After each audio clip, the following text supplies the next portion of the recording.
আসসালামু আলাইকুম। অনেকদিন ভিডিও দিনই, সবাই ভালো আছেন, ভালো থাকেন, সুস্থ থাকেন। তা আমি আর মোবাইলটা ডিস্টার্ব ছিল, অনেকদিন ভিডিও দিতে পারি নাই। আমি আজকে মুরগির গোশটা রান্না করবো। যে পেঁয়াজটা ভেজে নিলাম, আমি এতে এলাচ দিয়ে দেবো, এলাচ পেঁয়াজের সঙ্গে। এই যে এলাচ দিয়ে দিয়েছি।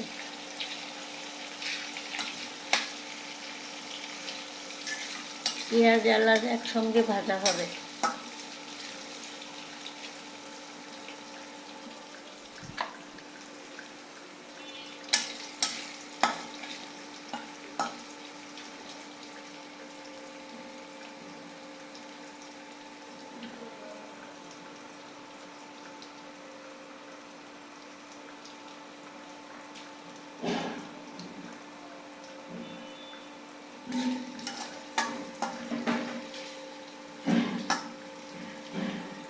এবার আমি এতে দেব শুকনো মরিচ বাটা,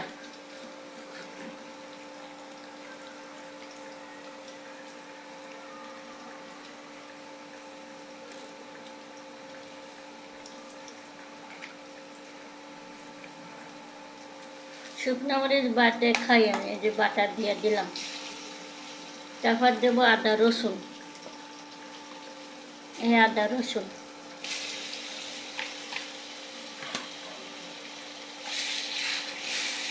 আদা রসুনটা দিয়ে দিলাম। এবার দেবো হলুদের গুঁড়া,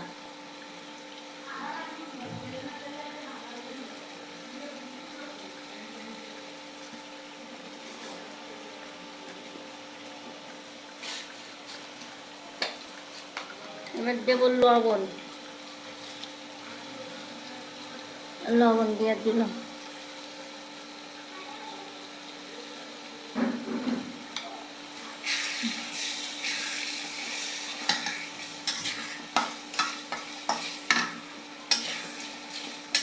মশলাটা ভালো করে কষিয়ে নেব, লাল লাল করে নেব মশলাটা।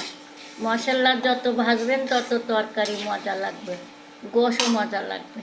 আমার মশলাটা ভাজা হোক। হ্যালো গাইস, এই যে আমার দেখুন মশলাটা কষাচ্ছি সুন্দর করে। পানি শুকিয়ে গিয়েছে, খালি তেল উঠছে মশলায়। মশলাটা আরও একটু ভাজা ভাজা হবে, তখন আমি গোশটা দেব। মশলা আদা রসুনের গন্ধ থাকবে না, ঘ্রাণ বেরোবে, সেই সময় দেব।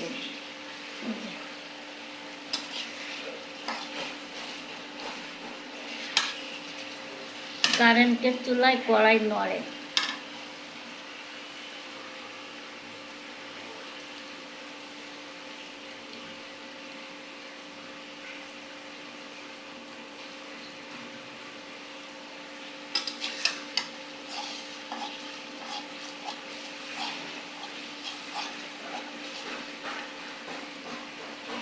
ভাজা ভাজা হবে মশলাটা, সুন্দর গোল দেবো সেই সময়।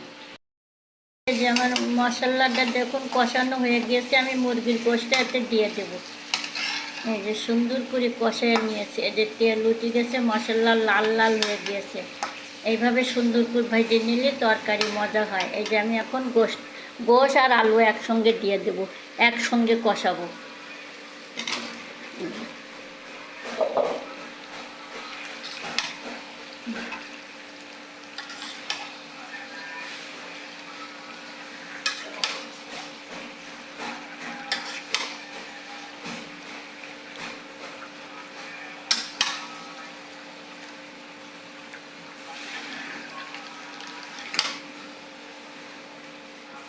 একসঙ্গে কষিয়ে নেব।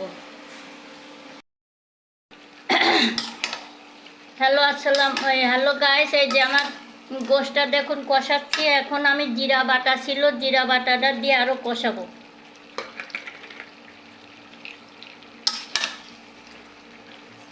সুন্দর করে।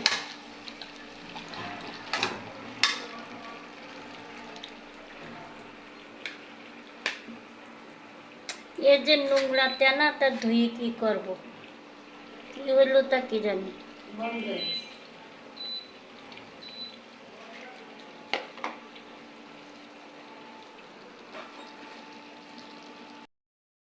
দেখুন আমার মুরগিটা এই যে সুন্দর করে কষিয়ে নিয়েছি, মশলা খালি লাল লাল হয়ে গেছে, সুন্দর করে কষিয়ে নিয়েছি। এতে আমি এখন গরম পানিটা দিয়ে দেবো। সুন্দর করে কষিয়ে নিয়েছি, এই যে গরম পানি করে রাখছিলাম, গরম পানিটা দিয়ে দিলাম।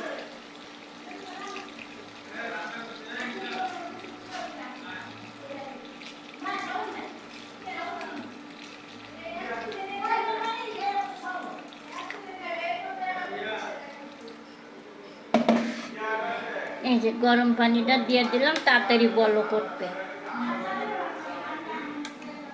মুরগি সুন্দর করে কষিয়ে নিয়েছি, এতে গরম পানি দিয়েছি, পানি দিছি।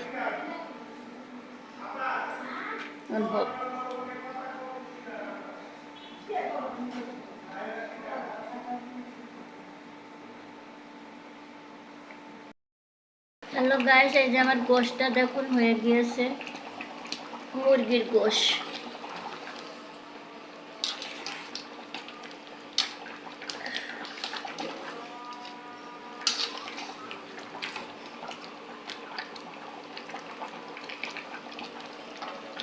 সব দিয়ে দিয়েছি মশলা।